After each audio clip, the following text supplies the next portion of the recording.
Mighty Number 9 could have been great. It had one good idea, but didn't do enough with it. What is this good idea? See, that's your dash move. Short dash, long dash, jump dash, spiral slide. Wait, don't go. I don't know. I was really confused by the advertisement since it's supposed to be a Mega Man successor. But the advertisement did not focus on the things that made Mega Man Mega Man. Wait, what? To preface this, I'm gonna say outright, I'm not a huge fan of Mega Man. The only Mega Man game I've finished is Mega Man X4, and I cheated with the armor. But I know that when you think Mega Man, you think of him defeating the bosses, taking their souls, and killing the other guy that was weak to the other guy's weapon. The combat in Mega Man is also different from what they're showing us. Should have been called Jump and Shoot Man! Jump and shoot! The things you shoot can be different depending on the weapon, but that's it. Instead, the advertisement focuses on dashing around like a fucking idiot, absorption boosts, combos on top of your combos, on top of the other combos that you're making with the combinations that we were previously making. What? As you know, the dash mechanic is used to move around. They obviously got this from Mega Man X. Ego Raptor breaks it down. There's two factors that dramatically change the way the entire game is designed.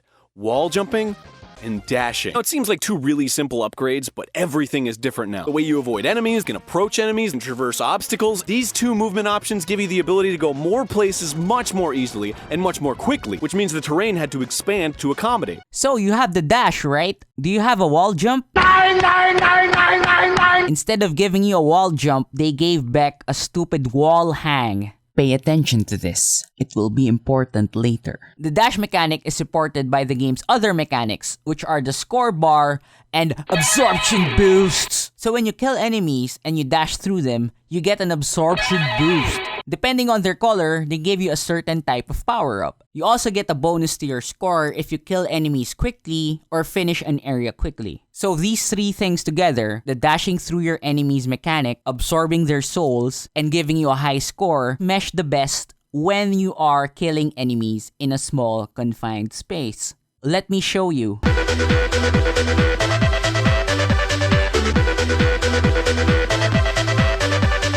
So the thing I can say about this game is that it doesn't play like that traditional Mega Man game. In fact, this gameplay reminds me of some other Capcom game. Your prime date, you ugly sack of shit. Not you, you piece of shit.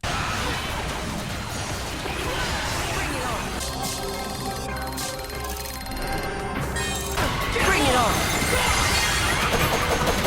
So it could actually be a good game. Why does it suck? The game fails in two ways. Movement and combat, the things these mechanics were based on. It just goes to show you that this game is a mess. So let's start with... So having a dash would make moving around fun, wouldn't it? It doesn't work here though. Mainly because the level design sucks. I only had fun in 2 levels of this game. These are the Sky Fortress and the Highway. You could go crazy with the dash since there's so much vertical space. So if you die, it's your fault. But everything else is cheap. The game keeps doing this thing where in the part just before the final boss, there are so many instant death traps. And since this is trial and error gameplay, you're playing through the level for the first time. So more likely than not, you're at your last life. So since you die again, you have to walk from the first part of the level back to that part of the level just to get to the little part of the level before you fight the final boss. Like this lightning level. In this area just before the final boss, you can't dash freely, since the instant death purple ball will kill you. It turns out that there's another dash move that has not been mentioned before nor will ever be used again that you have to do. The problem is you can't extend your dash when you do it. So you have to be just at the edge of the purple ball. Oh, game over? Oh, or this mining level in this area just before the boss. There's a cool part where you have to outrun the mining drill. Okay, that's fine. But you get to this part.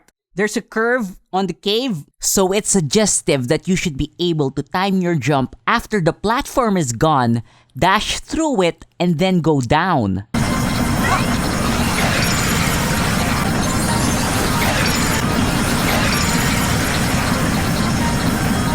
Game over. It doesn't work. Have you figured it out? The solution was shown earlier. You jump onto the platform to hang, then you go down. That's a brilliant integration of the dash mechanic, Mighty Number 9. Or in the ice level just before the final boss. See, the developers want you to shoot this guy since he turns red. Use the absorption boost, shoot through the ice block, go down, then dash to safety. But the margin for error is slim. And once you miss your jump, you're fucked. Since there's no way to recover because somehow this robot who can't feel the cold can't grab on a ledge. Now I know that ice is slippery. I get that shit. But when you take away an ability from the player, that's not clever. That's just being cheap. Or in the fire level, just before the final boss. Do you see the pattern here? The idea behind this part of the level was to use your dash skillfully to evade the pillars as well as the fireballs that are raining down. But what happens when you miss a jump? Oh no! If only there was some other mechanic from a better game that enabled me to maneuver better and escape from this terrible situation. INAFUNE scavenged parts from Mega Man and Mega Man X. But he doesn't know how to make it work, which is weird because he designed Mega Man X. Wikipedia told me. They substituted the wall jump with the shitty wall hang that you have to activate in order to do. So if you forget to press the buttons, you will fall off and die. Also, a game based on dashing should have levels designed around that movement. He should have space to move. Aside from the Sky Fortress and the highway, the levels are so tightly packed. This closed-in feeling can be forgiven if the level was actually interesting. But it's not. It's filled with frustration on frustration. Which means the terrain had to expand to accommodate. The terrain had to expand to accommodate. Expand to accommodate. Accommodate. It's like you gave your lab rat a jetpack and you expect it to run around the maze using the jetpack without bumping into anything. Fuck! He should be in outer space! I feel so alive for the very first time, and I think I could fly. They made changes to the Mega Man formula to make it difficult, but not necessarily challenging or fun. It's just cheap. That's why I think they took out wall jumping. If Beck could wall jump against the ice, this part of the level would be tolerable. If Beck was able to wall jump here, he'd be able to take on this challenge again without having to lose a life or start the level from scratch. This might be the challenge to get good, but I don't want to. I could forgive a difficult game if the mechanics were integrated well, which is not in this case. You take away abilities when it matters, you restrict movement options, it's just a frustrating experience. Speaking of frustrating,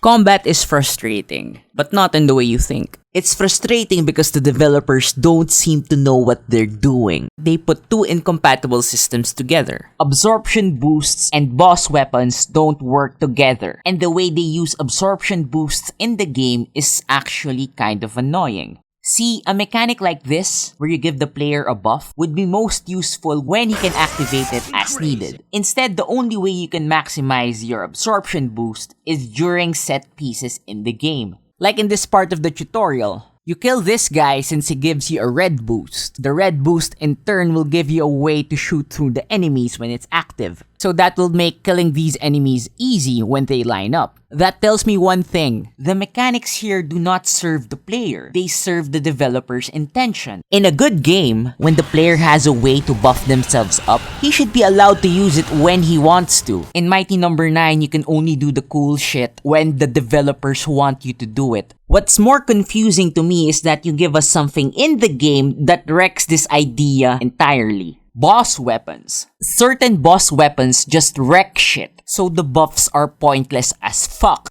When you absorb enemies, the energy meter recharges. So I don't have any problem just spamming the weapon until everything is dead. What's worse is they give me this weapon. A sword that doesn't cost energy and reflects projectiles, making it the best weapon by default. The only time the absorption boost would have been useful is during a boss fight. The thing is, the buff would eventually be gone, and there's no way to replenish it during the boss fight.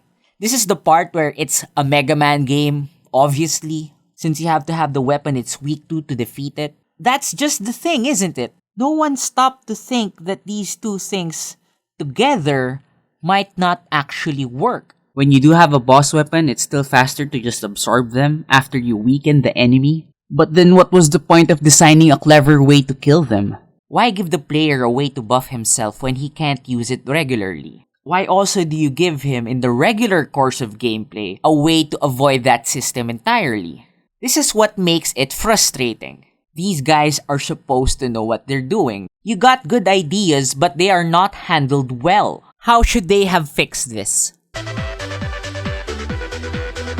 Release this game on time. Yeah, they should have. People would still have their nostalgia glasses on. They wouldn't be so hard on Inafune. They would see that this game had a good idea around it. It might make enough money so that a sequel could be greenlit with better gameplay. Or, they should have just made it a not Mega Man game starring not Mega Man. Give him that jump and shoot gameplay. Have him have a chargeable buster. Give him interesting bosses. You know, like a Mega Man game. Lastly, double down on the dash. Movement revolves around dashing in this game. Combat requires you to dash to absorb them. They should have used the dash and made the game fun.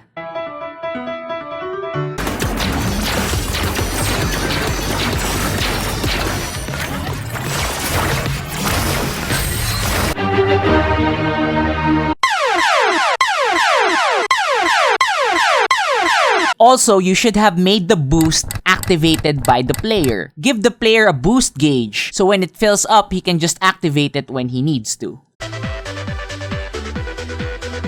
Despite me shitting on this game, I can't hate the creator. Not entirely. There is nothing wrong with ambition. But you have to temper that shit. Before this game was out, there was already an announcement for a cartoon. He also wanted to kickstart another game. I realize that a reality of video game development is that you should start on the sequel before the first one is out. However, you can't look at us like your publishers. You have to look at us, your audience, just like consumers. And we don't want to start thinking about the next game before we have this one. Even before the game was released, he was already talking about a sequel. There's ambition, and there's just fucking crazy. Give credit where credit is due.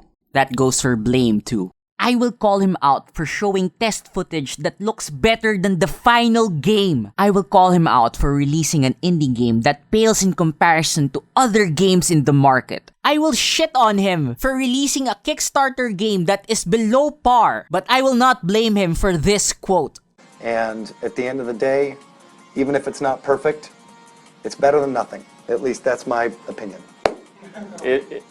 Which strikes me as odd. He comes from a culture that has elevated personal responsibility to the next level. It sounded like some whiny-ass Western developer, and I was right. It turns out that Inafune was claiming responsibility for everything. And that quote was from this guy, Ben Judd. Links in the description. Shout out to Wario64 for saving this shit. It seems that there's some real affection from him. He's defending his boss. But you should have acted professionally. You were acting as translator. If it's not obvious, what you said could easily have been attributed to Inafune. And it was, wasn't it? It's better than nothing. At least that's my Ben Judd. opinion. There, see? Problem solved. In conclusion, I don't recommend this game. Maybe if it's at 70% off. Just like a relic you could see as to what not to do. But that's it. That's the end of this commentary/analysis of the game. Thanks for watching. Please watch out for the Batman vs Superman vs Civil War. I'm planning something big for it, so expect it August. It's gonna be fun, I promise. It's just hard because the extended edition is... There's layers to the shit, player. I did say I'd make a celebration video since I'm this many now, but I think I want to finish Batman vs Superman first. I remember the only people that subscribed to this channel were my friends and I begged them for it. So I thank you for watching. If you haven't subscribed, please subscribe. Or else... I can't really do anything. I'm just a voice on the internet.